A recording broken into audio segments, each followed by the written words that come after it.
Olá pessoal, vamos começar mais uma aula de literatura.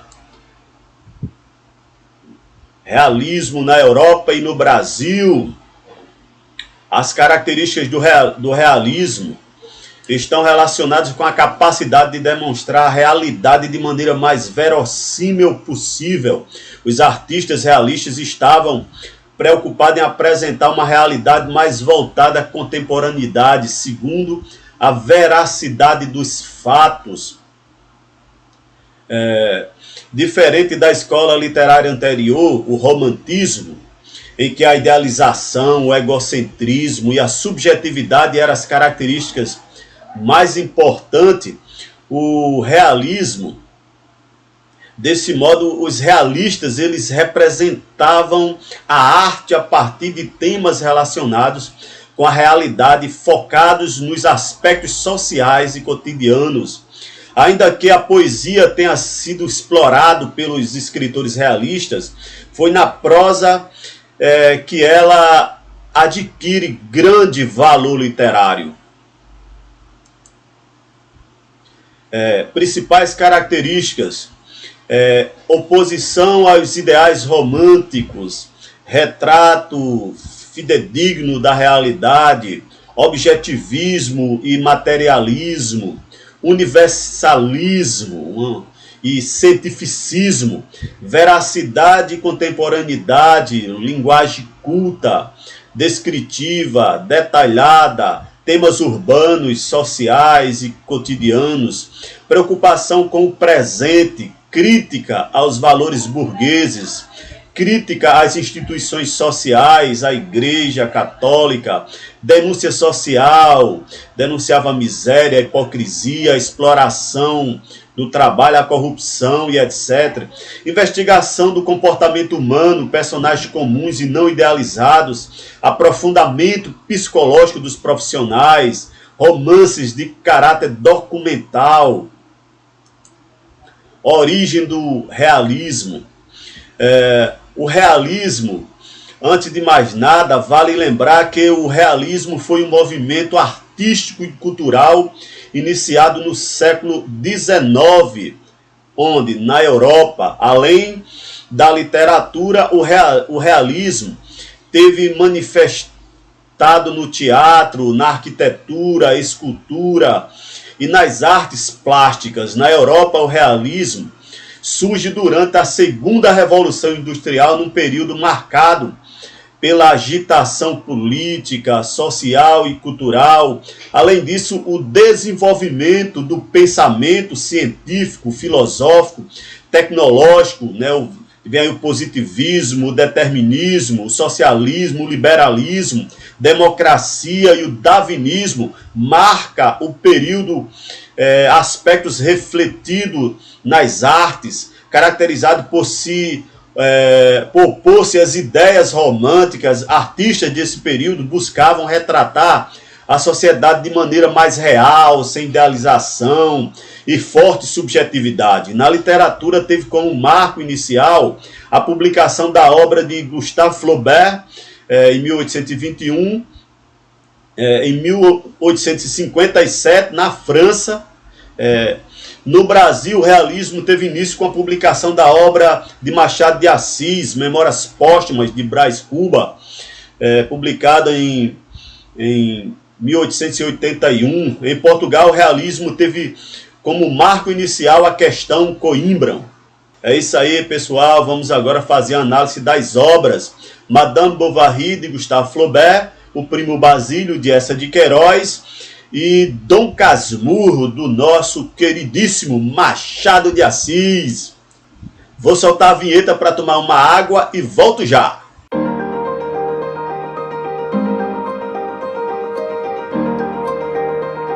Olá pessoal, estamos de volta com o livro Madame Bovary, de Gustave Flaubert, clássico da literatura realista, sobre a vida de Emma Bovary. Madame Bovary é um clássico romance mundial do escritor Gustave Flaubert, isso mesmo, o francês Gustave Flaubert. publicado em 1857, é considerado o marco do realismo, ganhando destaque por sua originalidade em relação às narrativas publicadas naquela época. Polêmico, a obra apresenta uma crítica aos hábitos da burguesia através de uma personagem totalmente dona de si, que não se conforma com sua vida entediante. Enredo, vamos para o enredo de Madame Bovary, clássico da literatura realista e francesa. A história do romance gira em torno da protagonista Emma Bovary, uma jovem criada no campo e educada em um convento. Leitora ávida e com grandes sonhos burgueses, Emma vive a imaginar uma vida mais apaixonada e agitada que a sua. Para sair do campo, casa-se com um médico interiorano sem ambições. Porém, pouco tempo depois do casamento, percebe que a vida de casada não era tão encantadora quanto que era retratada nos livros e que lia. Nem mesmo o nascimento de sua filha a deixa menos frustrada com a escolha que fez. Cada dia mais angustiada, a jovem camponesa encontra no adultério a liberdade e excentricidade que tanto buscava. Assim, Madame Bovary passa a se envolver secretamente com outros homens. Em determinado ponto da história, Emma sente-se decepcionada com um de seus amantes, além de estar abarrotada de dívidas geradas por sua infidelidade. Desesperada, se envenena e morre. Seu marido, após descobrir as traições e as dívidas, acaba morrendo de desgosto. Resumo da obra, parte por parte. A primeira parte, vamos ver aí, a obra de Madame Bovary é dividida em 3 partes, cada uma delas com algumas divisões numéricas, como uma espécie de capítulo sem título. O livro que interrompe o romantismo e dá origem ao realismo tem entre suas principais características o uso de descrições minuciosas e racionais sobre os personagens e situações. A primeira parte do romance transcorre em um ritmo lento. O livro se inicia com a apresentação de Charles Bovary, um garoto fruto de um casamento conturbado que levou mais tempo que o normal para entrar na escola. Antes de terminar a escola, foi enviado para estudar medicina. Longe de casa, passou a tomar gosto pela noite boêmia e paixão pelo dominó,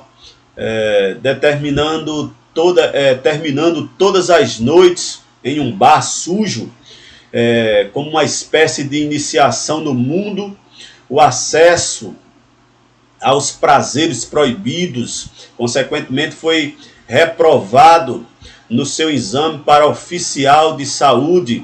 Após um tempo, decorou todas as possíveis perguntas que lhe poderiam ser feitas e, enfim, conseguiu passar no exame com uma nota razoável. Charles Bovary não era muito chegado a estudar, pessoal. Sua mãe, então, decidiu que não basta ter criado um filho e tê-lo feito estudar medicina, precisava arranjar-lhe uma mulher. Por fim, Charles acaba casando com uma viúva mais velha que ele. A primeira Madame Bovary era uma mulher controladora e dona de algumas posses. Em determinado período, ao visitar a casa de um paciente, o médico rural conhece Emma, uma donzela formosa, encantadora e meiga da cidade, por quem fica imediatamente encantado. Após um tempo, a mulher de Charles falece. Passado o luto, o médico pede ao senhor Renaud a mão da jovem Emma em casamento. A partir daqui, a obra passa a ser narrada com base na vida do casal e da nova Madame Bovary.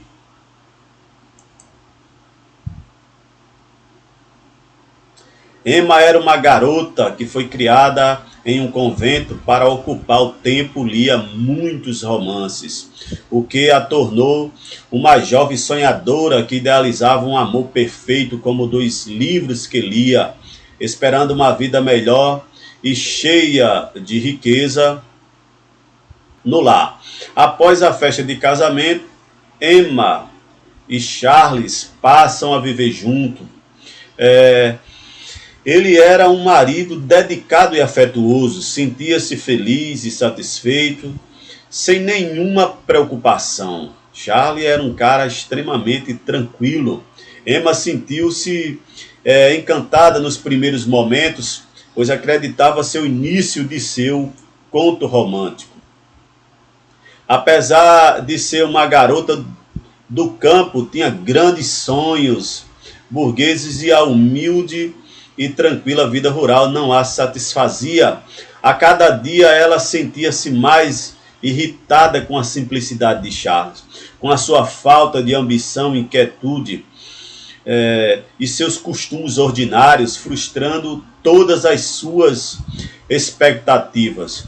Antes de casar, Emma julgara sentir amor, mas a felicidade que deveria resultar desse amor não aparecera, pelo que se deveria ter enganado, pensava ela. Procurava agora saber o que se entendia ao certo nesta vida pelas palavras felicidade, paixão e êxtase, que nos livros lhe havia parecido tão belas. O tédio e a monotonia desesperaram a protagonista, até que certo dia o casal é convidado para um baile pelo Marquês d'Andervilliers. Após a noite de festa completamente diferente do habitual, na qual havia dançado com o Visconde, Emma passa a fantasiar histórias e faz deles seus personagens. De tanto reclamar do tédio, Charlie e Emma mudam-se. E nesse momento que ela descobre que está grávida. Segunda parte. Na segunda parte da obra, as ações aceleraram. Emma dá à luz a sua filha, que se chama Berthe. Apesar de conhecer algumas pessoas no povoado em que vive, continua entediada. Nem mesmo a maternidade lhe trouxe a felicidade que fantasiava na juventude. O primeiro amante. Em uma ocasião, o jovem latifundiário e conquistador chamado Rodolphe, um homem do tipo bon vivant, do campo, tem a oportunidade de conhecer Emma ao realizar uma visita ao médico. Então decide seduzi-la, obtendo êxito. Emma sente que finalmente viverá algo emocionante a ponto de acabar com a monotonia de sua vida. Nesse momento começa a realizar gastos extravagantes para manter sua relação com Rodolphe. No entanto, a relação não dura muito. Após organizarem um plano para fugirem juntos, Rodolphe foge sozinho, pois não desejava manter um compromisso. Ao descobrir o acontecido, Emma fica gravemente doente e torna-se religiosa. Já Charlie é assolado por contas.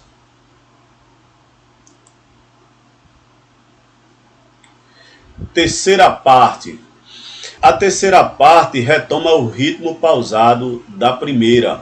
Emma reencontra Leon, um jovem romântico que ela conheceu logo após chegar na nova cidade, e passam a conversar frequentemente. Diante do desgosto causado pelo abandono do primeiro amante, Emma apaixona-se por Leon, com quem mantém uma relação suave durante o tempo em que estão juntos. Mas apesar do romantismo, Emma percebe que essa relação também não atende suas necessidades. Decepciona-se mais uma vez.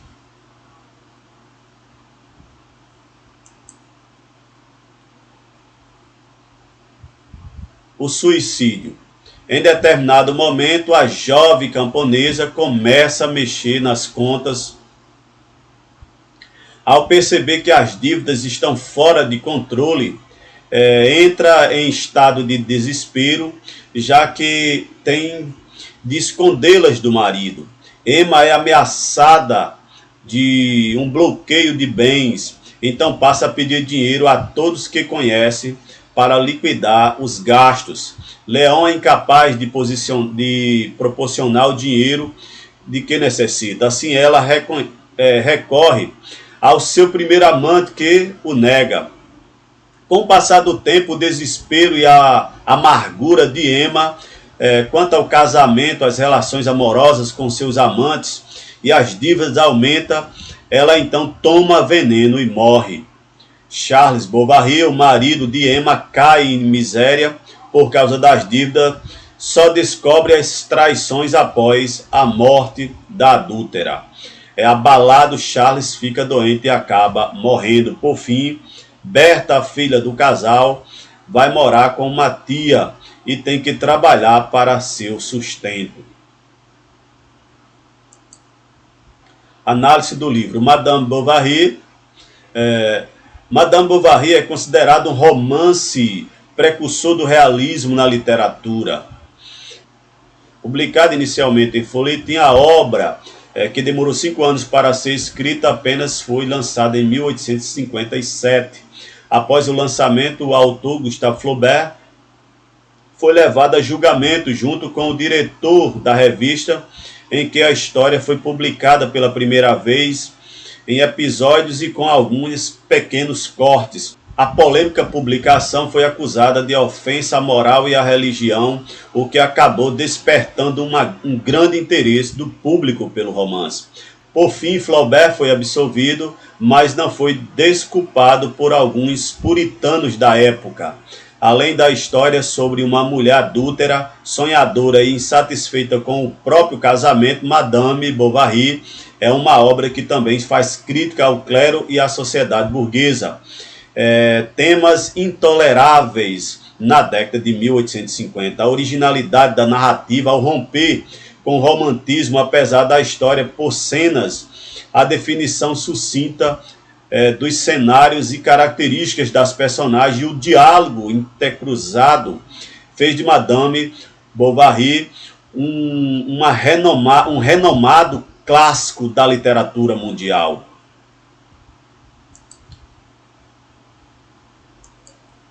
Curiosidade: a história do livro foi inspirada em uma história real, após Flaubert saber de um caso de suicídio na Normândia, França, cometido por uma mulher e um oficial após um adultério. É isso aí, pessoal. Findamos por aqui com Madame Bovary, de Gustave Flaubert. Vamos logo em seguida para essa de Queiroz.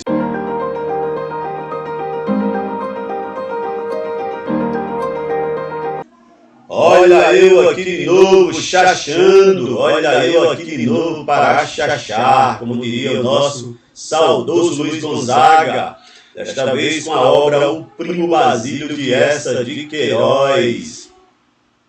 O amor e o adultério em torno de um triângulo amoroso.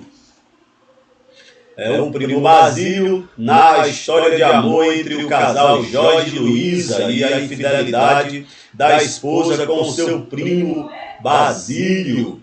A obra de S. de Queiroz, publicada em 1878, consiste na análise da família burguesa da época e faz parte dos clássicos da literatura portuguesa.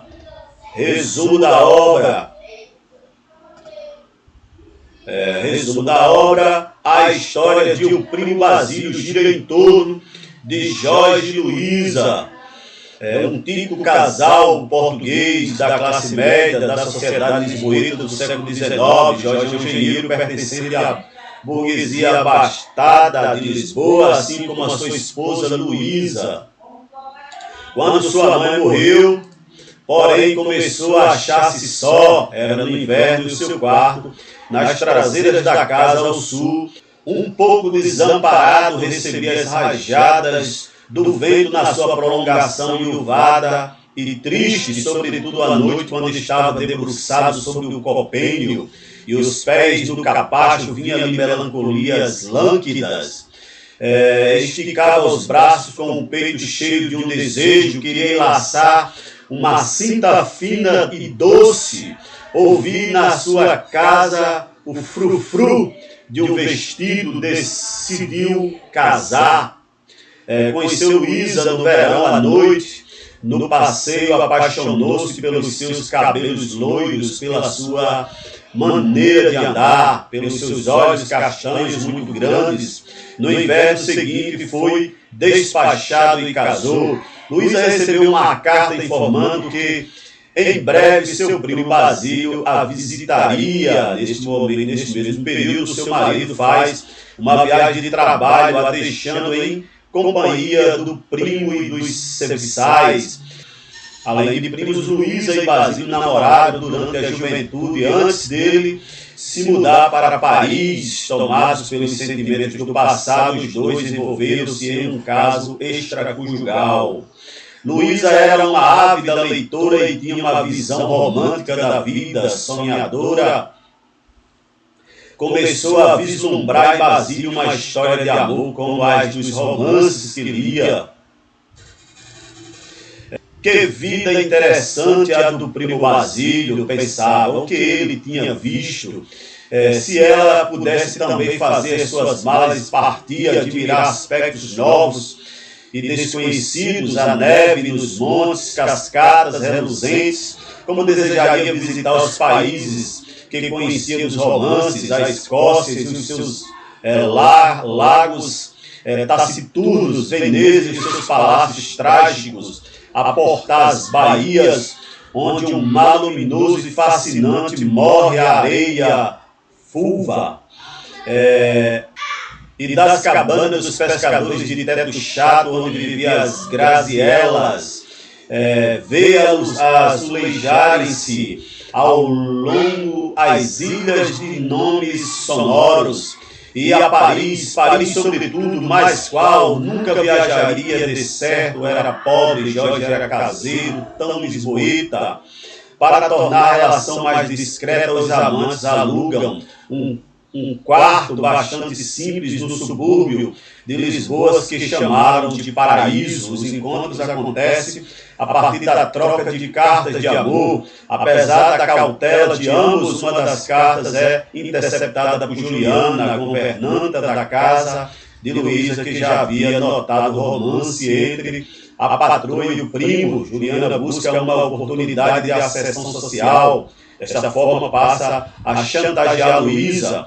Com o passar do tempo, a prima começa a sentir que a paixão de Basílio já não é tão forte, tenta convencê-lo a ficar mais, ele decide voltar para Paris.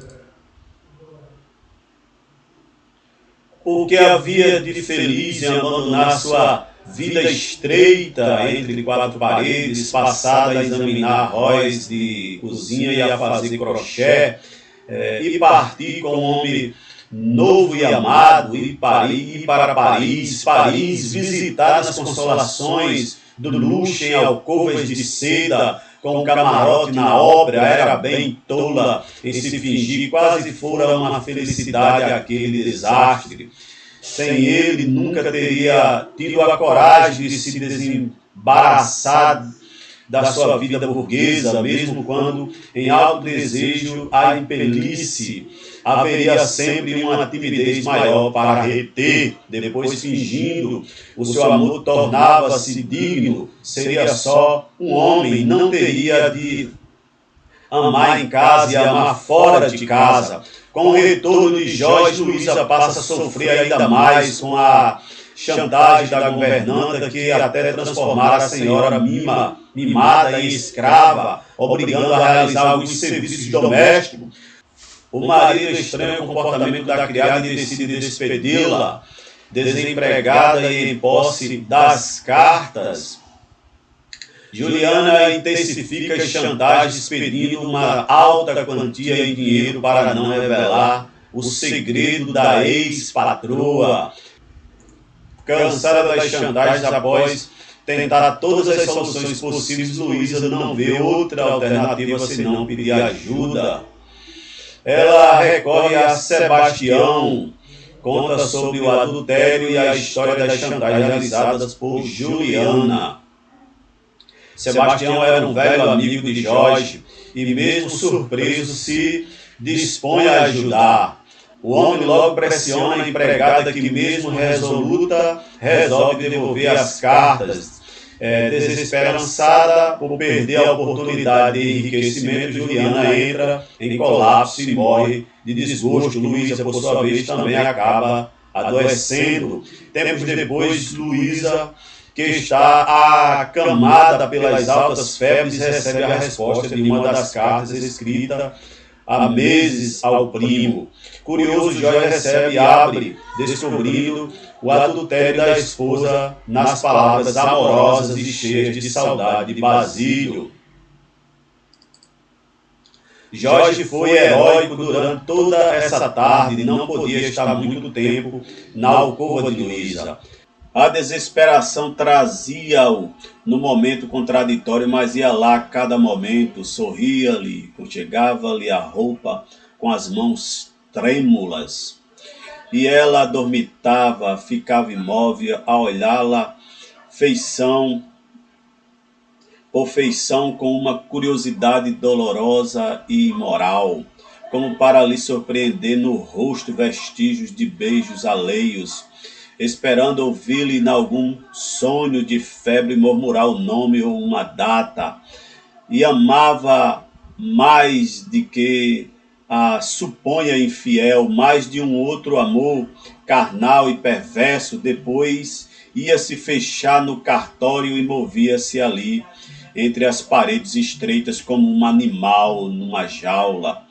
Leu a carta infinitas vezes e a mesma curiosidade rodeava, baixa, vil, torturava-o sem cessar. Como tinha sido, onde era o paraíso, havia uma cama, que vestido levava ela, o que lhe diziam, que beijos davam. Por fim, o marido conforta Luísa o frágil estado de saúde e o forte amor que ele tem faz Jorge perdoar a traição da esposa, que morre dias depois. Com a morte da amada, ele demite as empregadas e vai morar com Sebastião. Basílio retorna a Lisboa e, ao saber da morte da amante, faz pouco caso, pois não considerava Luísa adequada para a sua classe. Análise da obra O Primo Basílio, publicado em 1878 por Eça de Queiroz.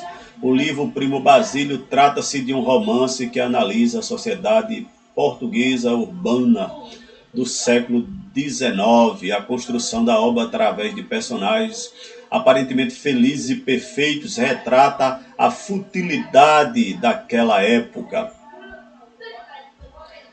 O livro inovou a criação literária, oferecendo uma crítica subversiva e sarcástica dos costumes da pequena burguesia de Lisboa, atacando uma das instituições consideradas mais sólidas, o casamento.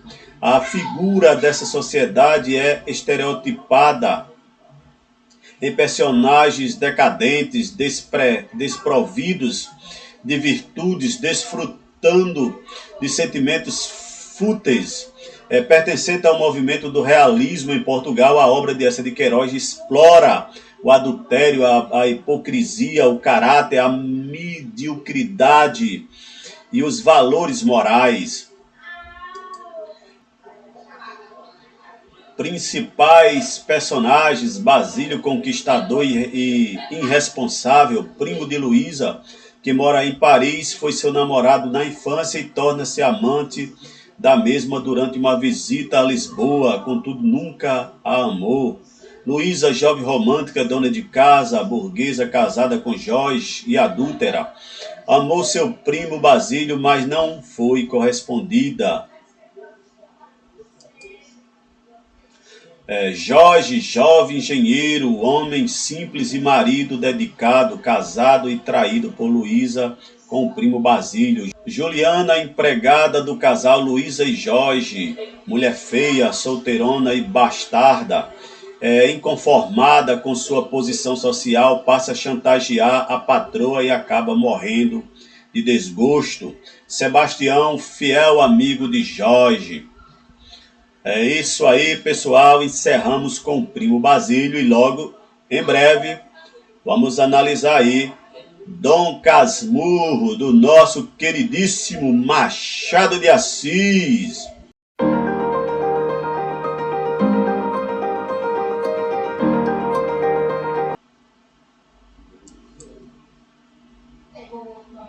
Dom Casmurro, do nosso ilustríssimo Machado de Assis, grande escritor brasileiro. Dom Casmurro é uma das maiores obras do escritor realista brasileiro Machado de Assis.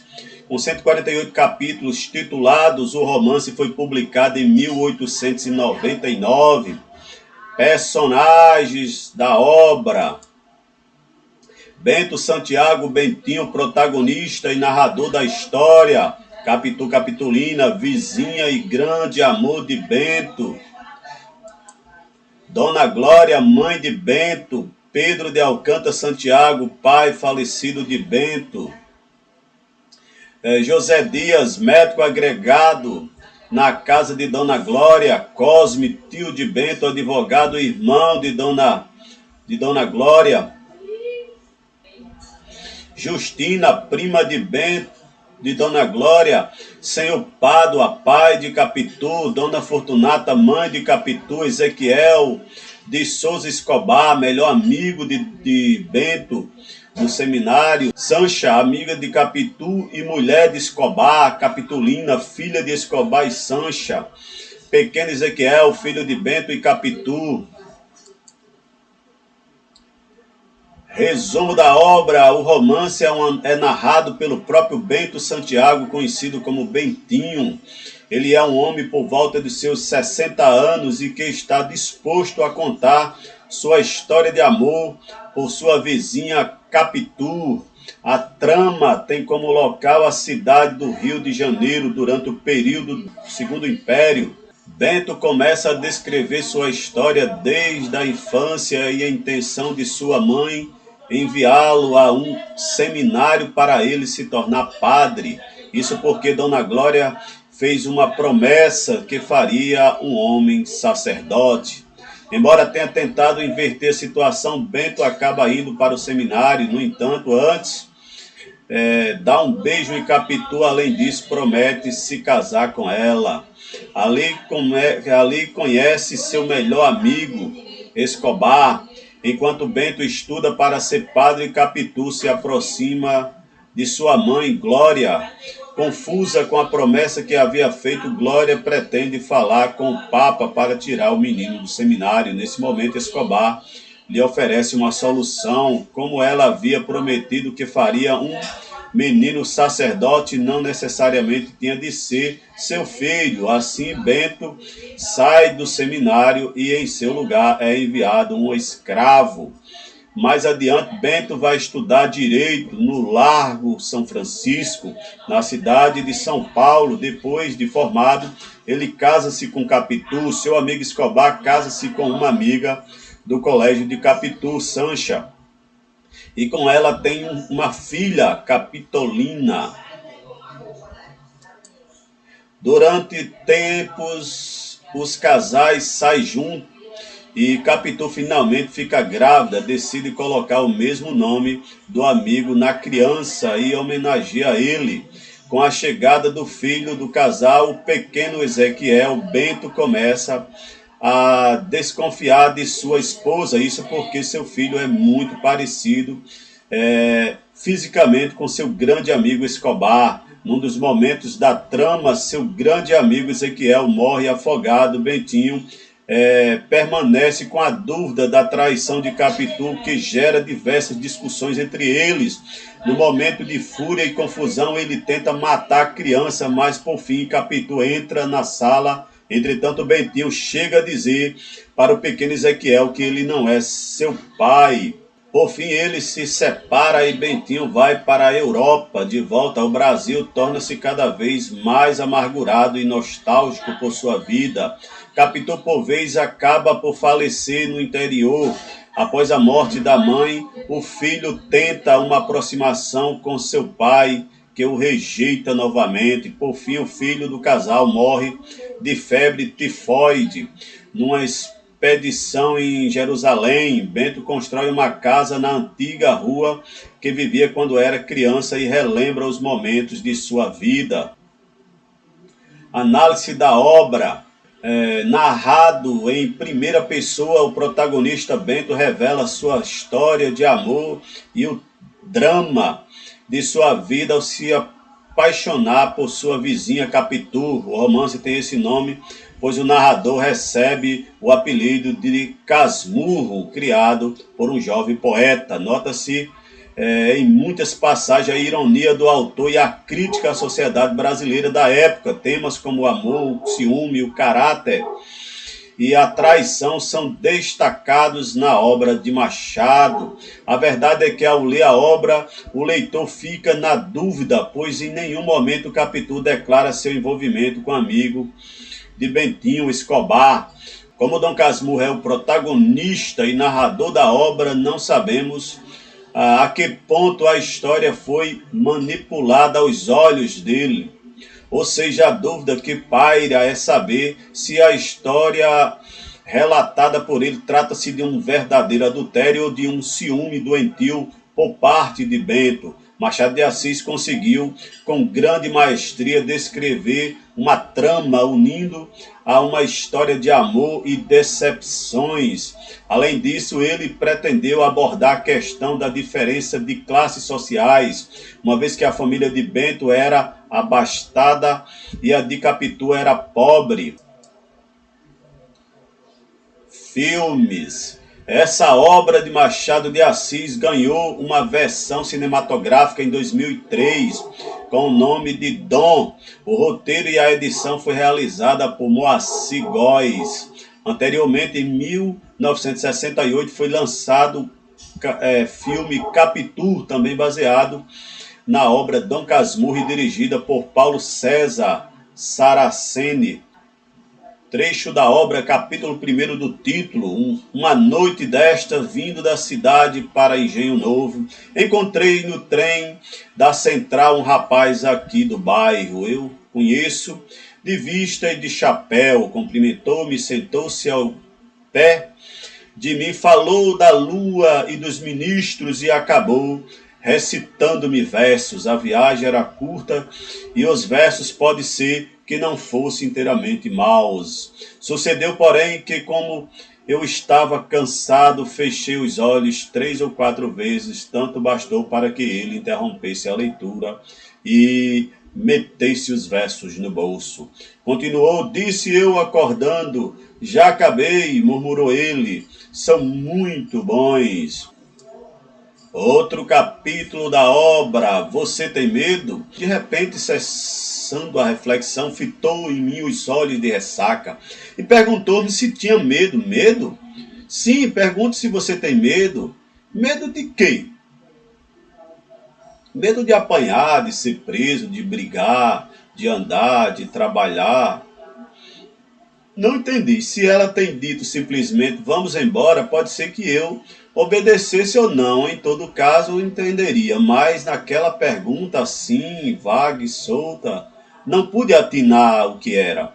Mas não entendo. De apanhar, sim. Apanhar de quem? Quem é que me dá a pancada? Análise de mais um capítulo. Enfim, chegou a hora da encomendação e da partida. Sancha quis despedir-se do marido e o desespero desespero daquele lance consternou a todos. Muitos homens choravam também, as mulheres todas. Só Capitu, amparando a viúva, parecia convencer a si mesmo, consolava a outra, queria arrancá-la dali. A confusão era geral. No meio dela, Capitu olhou alguns instantes para o cadáver tão fixo, tão apaixonantemente fixo, que não admira lhe saltarem algumas lágrimas, poucas e caladas.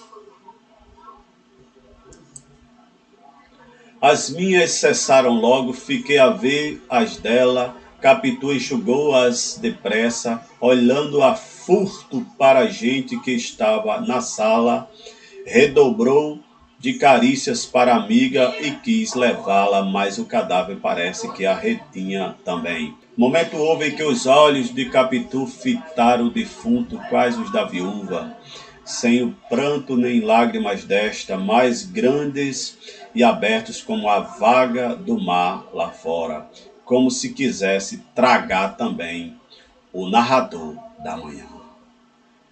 É isso aí, pessoal. Encerramos com a análise de Dom Casmurro, do nosso saudoso Machado de Assis, e até a próxima aula.